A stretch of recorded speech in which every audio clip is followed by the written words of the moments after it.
Assalamualaikum warahmatullahi wabarakatuh. Nama saya Rara Indra Syafarani, NIM 1902010-231. Sini saya akan mempresentasikan tentang pembelajaran konsumen atau customer learning. Yang pertama adalah pengertian pembelajaran konsumen.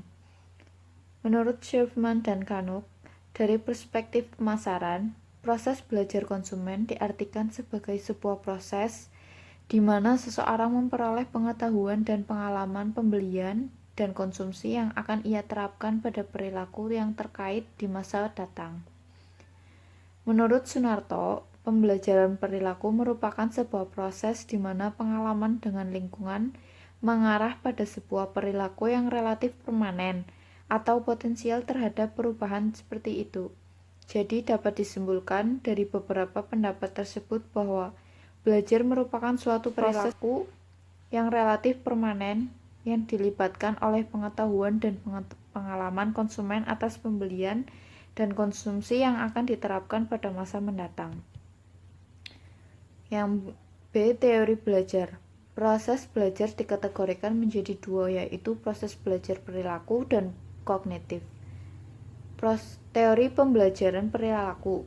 Teori perilaku terbagi menjadi tiga, yaitu yang pertama, pengondisian klasik atau classical conditioning. Ada beberapa konsep kunci dari pengondisian klasik yang berlaku pada perilaku konsumen, antara lain A. Rangsangan mutlak, yaitu rangsangan yang menimbulkan sebuah tanggapan. Contohnya, saat penjual menetapkan diskon harga produk 75%, konsumen langsung bereaksi dengan membeli produk tersebut. Yang B. Tanggapan mutlak, yaitu tanggapan yang menimbulkan rangsangan mutlak. Contohnya, penjual memberikan kebijakan kredit kepada konsumen yang loyal pada perusahaan. Yang C. Rangsangan bersyarat, yaitu rangsangan netral sebelumnya yang mengambil beberapa sifat rangsangan mutlak jika dipangkas dengan sesuai. Kemudian yang D. Tanggapan bersyarat, yaitu tanggapan yang ditimbulkan oleh rangsangan bersyarat. E. Pelacakan isyarat atau sig tracking, yaitu kemampuan penggambaran perhatian dari rangsangan mutlak dan bersyarat. Yang F. Pengondisian tingkat tinggi atau high order conditioning, yaitu kemampuan rangsangan bersyarat pada pengondisian klasik dari rangsangan netral lain sebelumnya. Pengkondisian klasik adalah suatu teori belajar yang mengutarakan bahwa makhluk hidup, baik manusia maupun binatang, adalah makhluk pasif yang kepadanya bisa diajarkan perilaku tertentu melalui pengulangan. Ada tiga konsep utama yang diturunkan dari proses belajar pengondisian klasik, yaitu A. Pengulangan. Pengulangan adalah proses menyampaikan pesan kepada konsumen berulang kali dengan frekuensi yang berkali-kali. Stimulus yang disampaikan kepada konsumen termasuk nama merek produk. Yang B.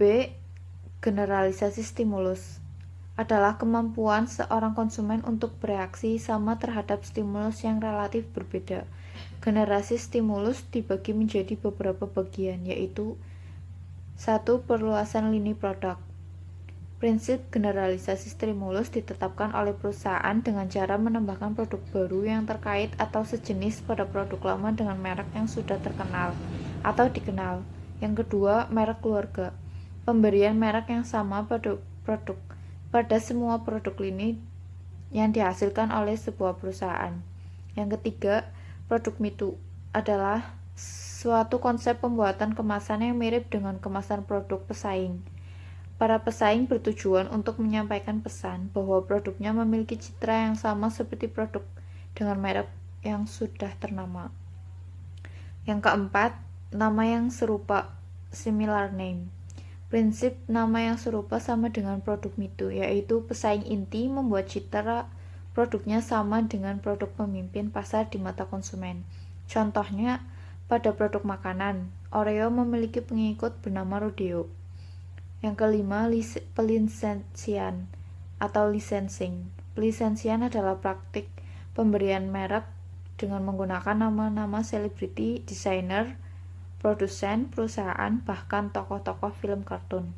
Yang keenam, memperluas situasi pemakaian para pemasar berusaha agar citra produk positif dari mereknya yang sudah terkenal dapat diasosiasikan dengan produk-produknya yang baru melalui perluasan lini produk. Yang C. Diskriminasi stimulus adalah lawan kata dari generalisasi stimulus. Pada diskriminasi stimulus, konsumen diharapkan bisa mengambil kesimpulan yang berbeda dari beberapa stimulus yang mirip satu dengan yang lainnya. Pemosisian atau positioning adalah nilai yang ingin ditanamkan di benak konsumen. Yang kedua, diferensiasi atau adalah perbedaan yang dimiliki antara suatu produk dengan produk lainnya. Perbedaan bisa dirasakan oleh konsumen yang kemudian akan menyebabkan konsumen mampu membedakan produk atau merek yang satu dengan merek yang lainnya. Yang kedua, proses belajar instrumental atau operant conditioning adalah proses belajar yang terjadi pada diri konsumen karena konsumen menerima imbalan yang positif atau negatif. Proses belajar instrumental memiliki 4 konsep penting, yaitu A. Penguatan atau reinforcement. Penguatan merupakan sebuah rangsangan yang dapat meningkatkan probabilitas repetisi perilaku yang akan diikuti. Penguatan dibedakan menjadi 2, yaitu yang selanjutnya akan dibacakan oleh Unik. Halo teman-teman, perkenalkan nama saya Unik Veronica, NIM 197. Ya, di sini saya akan menjelaskan tentang penguatan positif, penguatan negatif, penguatan total, penguatan parsial, penguatan interval tetap, penguatan interval variabel, penguatan rasio tetap, penguatan rasio variabel. Ya, apa sih yang dimaksud dengan penguatan positif?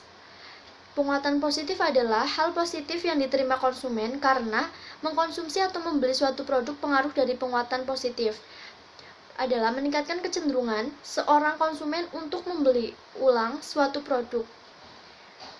Penguatan negatif sendiri adalah suatu yang tidak menyenangkan yang akan dirasakan konsumen karena mereka tidak mengkonsumsi atau membeli suatu produk atau jasa. Penguatan negatif juga akan meningkatkan kecenderungan seorang konsumen untuk membeli produk atau jasa untuk menghilangkan penguatan negatif tersebut. Penguatan total adalah penguatan yang diberikan kepada konsumen yang melakukan respon yang sesuai, sedangkan penguatan parsial tersebut adalah penguatan yang diberikan tidak pada setiap respon yang dilakukan konsumen. Selanjutnya, penguatan interval tetap. Penguatan interval tetap itu sendiri yaitu penguatan yang diberikan pada waktu tertentu secara rutin.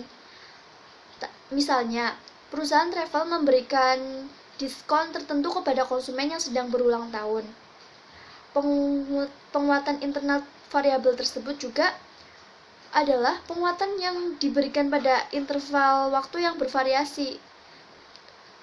Kalau penguatan interval tetap itu sendiri diberikan waktu tertentu, sedangkan penguatan interval variabel tersebut juga diberikan pada interval waktu yang bervariasi.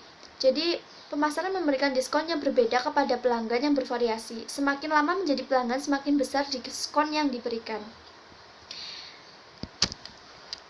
Selanjutnya, penguatan rasio tetap adalah penguatan yang diberikan jika konsumen telah melakukan respon pembelian dalam jumlah tertentu. Pengecer memberikan jasa pengantar produk ke rumah jika konsumen berbelanja dalam jumlah minimal yang ditentukan.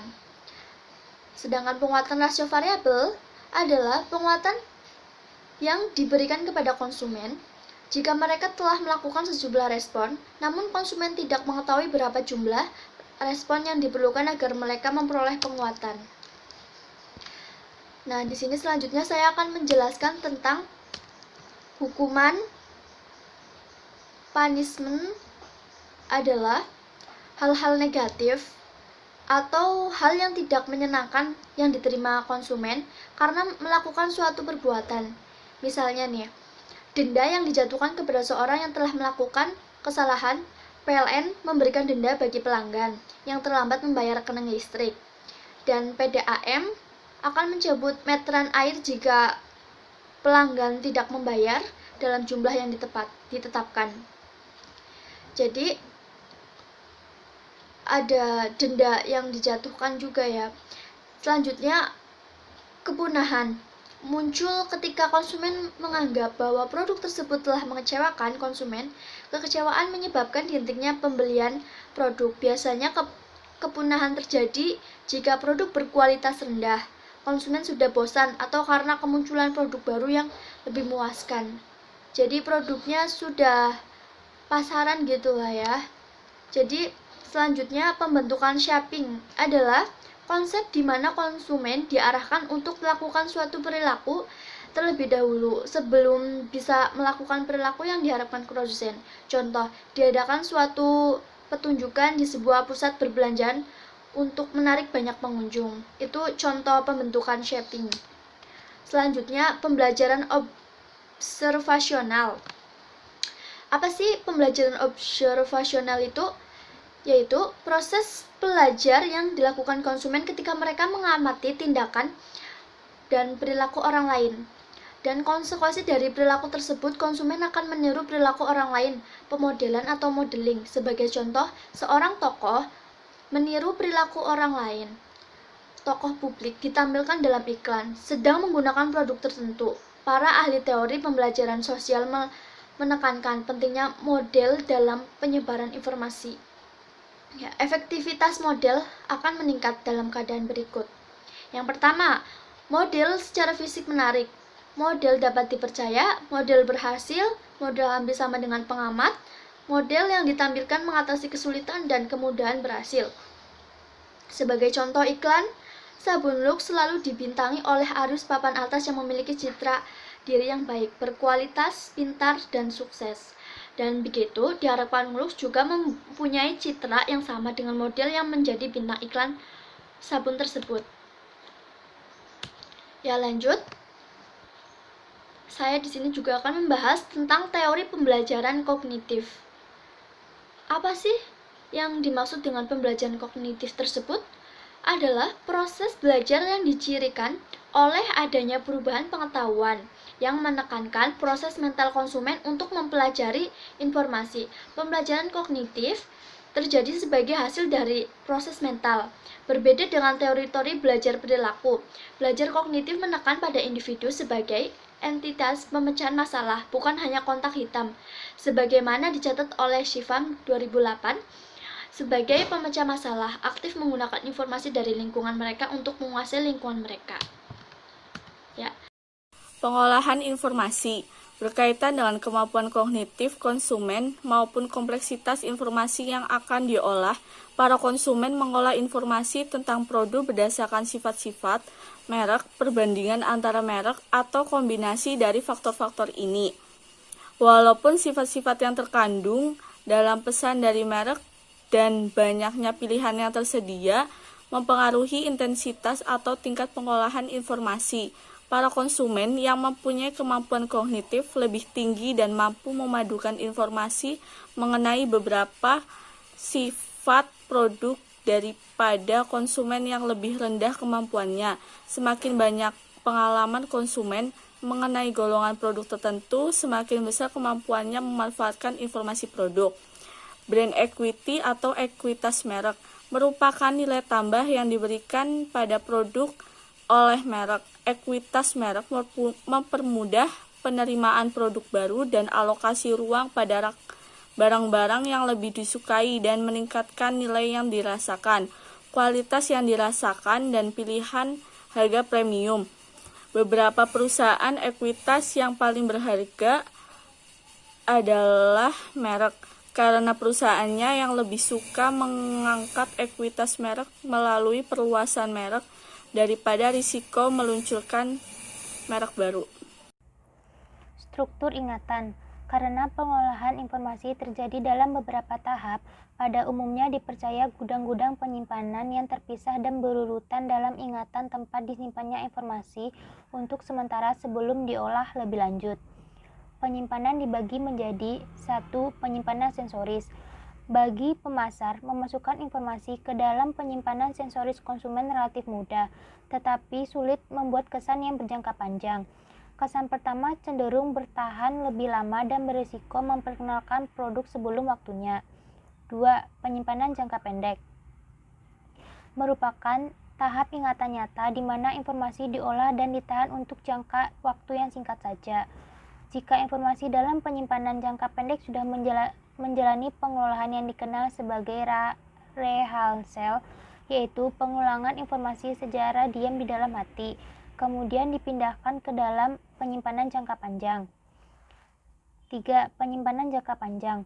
Penyimpanan jangka panjang menahan informasi selama jangka waktu yang relatif lama, walaupun ada kemungkinan untuk melupakan sesuatu dalam beberapa menit setelah informasi mencapai penyimpanan jangka panjang data dalam penyimpanan.